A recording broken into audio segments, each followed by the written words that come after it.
Magandang araw po sa inyong lahat mga kababayan at welcome back dito po sa PNR. At ito nga mga kababayan, breaking update, malaking gulo to. Obispo at priest nanawagan people power na, palasyo na alarma. Yan mga kababayan, patungkol po dito ang ating alamin na pabigyan ng komento ngayong araw na ito. At huwag na po natin patagalin, eto na po. Sawa na ang bayan ko sa magnanakaw na tao.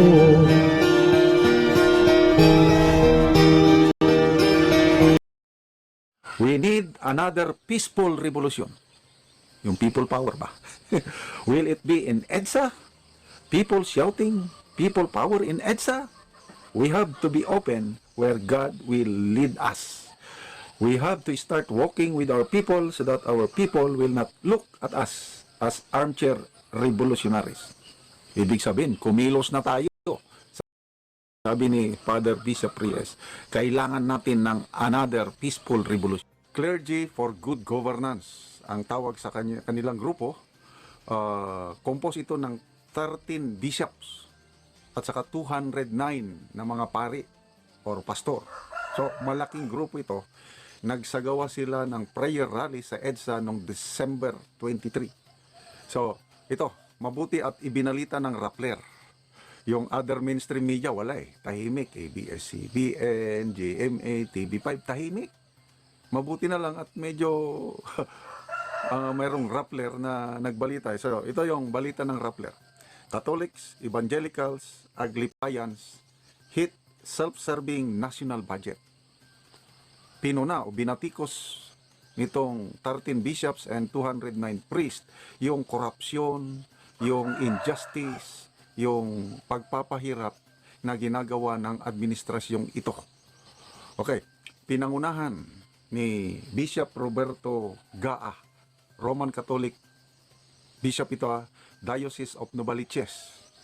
Siya po ang nanguna dito sa Clergy for Good Governance. So, ang dalangin, grabe itong dalangin ni Bishop Gaa. Sabi niya, Lord, don't allow darkness and evil to reign. Darkness, kadiliman at kasamaan.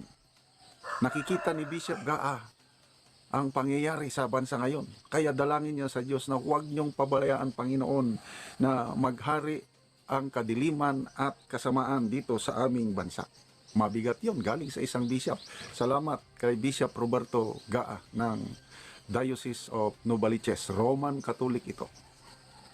Okay, sa leader naman ng Iglesia Pilipina Independente, si Reverend Jonito Cabillas.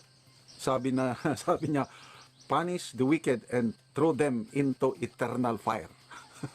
Kung hindi sila magsisi, Panginoon, parusahan nyo na at itapon nyo na sila sa apoy na hindi namamatay.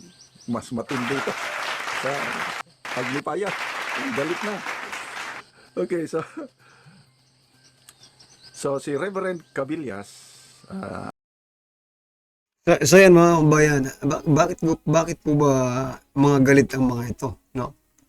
Kaya hindi ko pa po naririnig dito kaya General Macanas na mga galit daw. Itong mga obispo, itong mga pare, itong mga pastor. Ang tanong, bakit? Because maybe mga kabayan, they are not satisfied, no?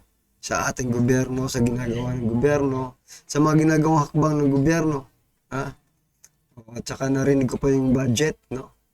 Tumututol sila dyan sa self-serving budget na yan. Talagang self-serving mga kabayan, biruin mo yung iba. Diba?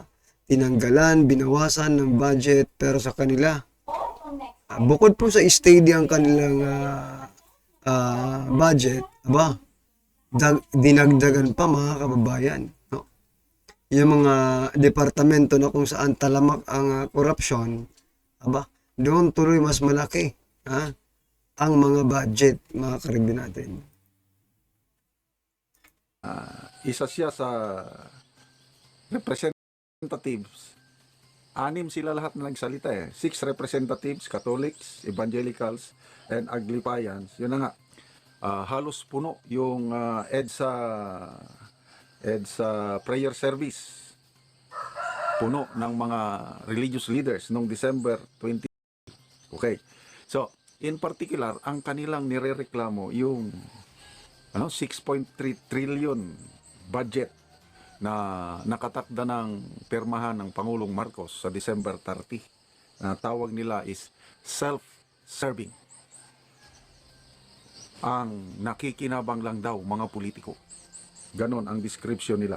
Okay? So, saan nagsimula itong Clergy for Good Governance? Bago lang ito eh. Bagong na-organize, ulitin ko, at least, pinakamababa kasi it's growing in number. 13 Catholic bishops and 209 priests. Plus, yung partner Christian organizations nila, ibig sabihin itong mga different laymen, Christian groups. So, malaki-laking grupo na ito. So, halos mapuno nila yung 300-seater EDSA Shrine. Puno. Hindi katulad yung, kailan ba yung may pari na nanawagan ng rally, yung pari na nag-file ng impeachment, third impeachment complaint versus kay BP Sara, nilangaw. Ito, halos puno. Kasi nagsama na ito. Mga tunay ito from their heart, hindi yung kasi kaya nilangaw yung kay Padre Damas ng rally dahil hindi daw sila nabayaran eh.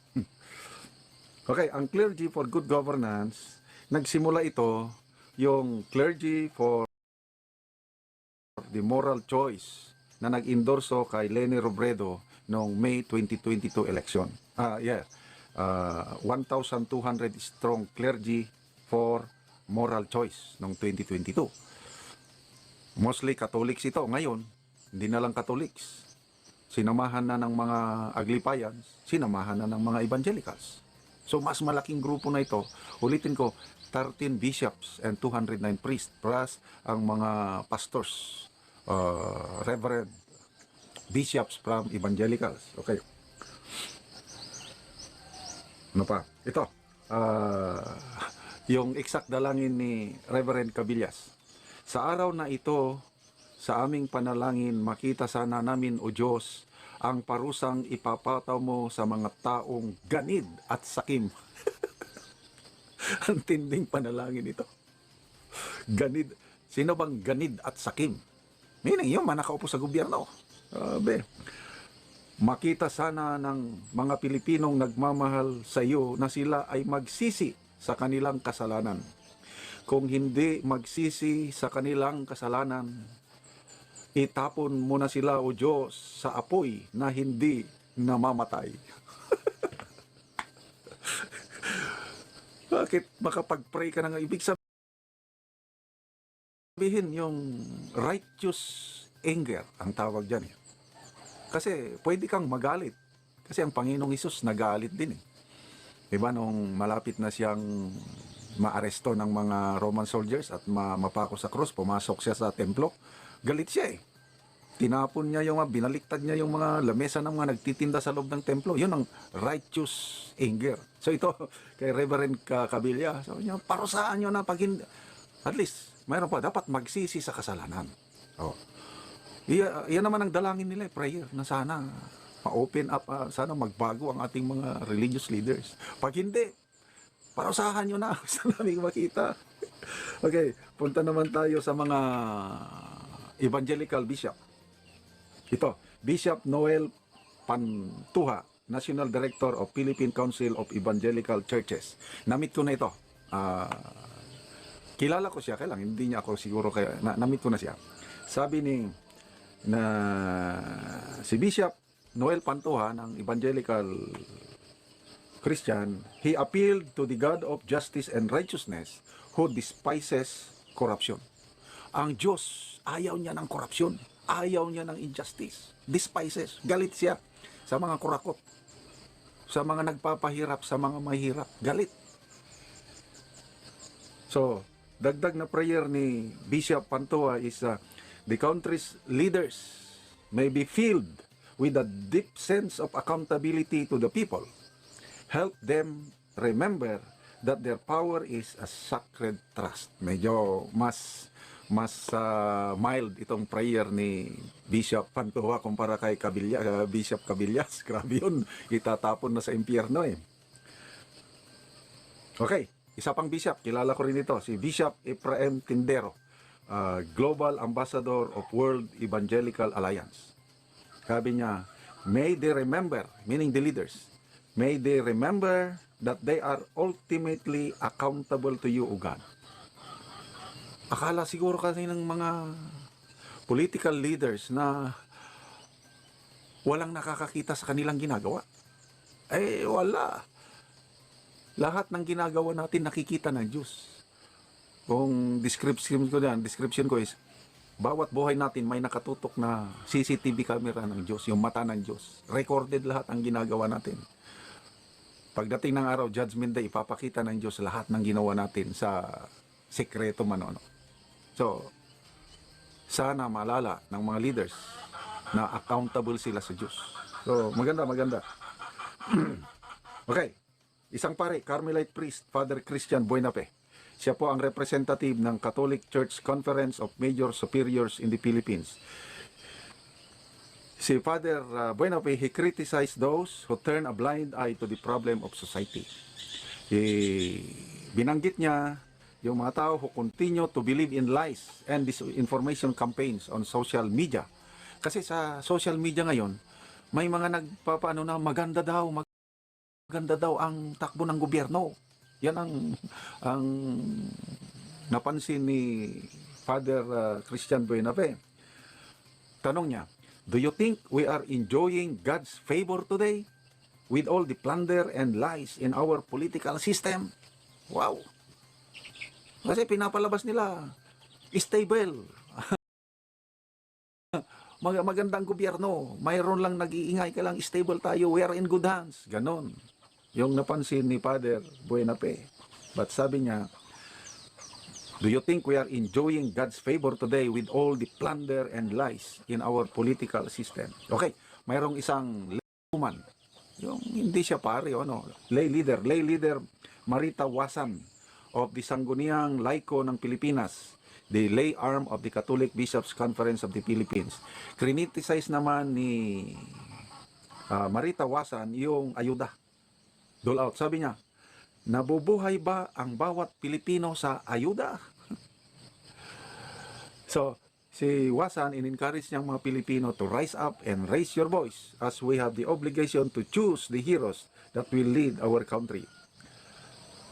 Ito, dagdag ni Bishop Roberto Gaa, sabi niya, Panginoon, hanggang kailan kami maghihirap sa kamay ng mga makapangyarihan? Ako, delikado ito. Gusto na ni Bishop Gaa na matigil na ang panunungkulan nitong mga nagpapahirap. Panginoon, huwag mong hayaan na maghari ang karimlan at kasamaan.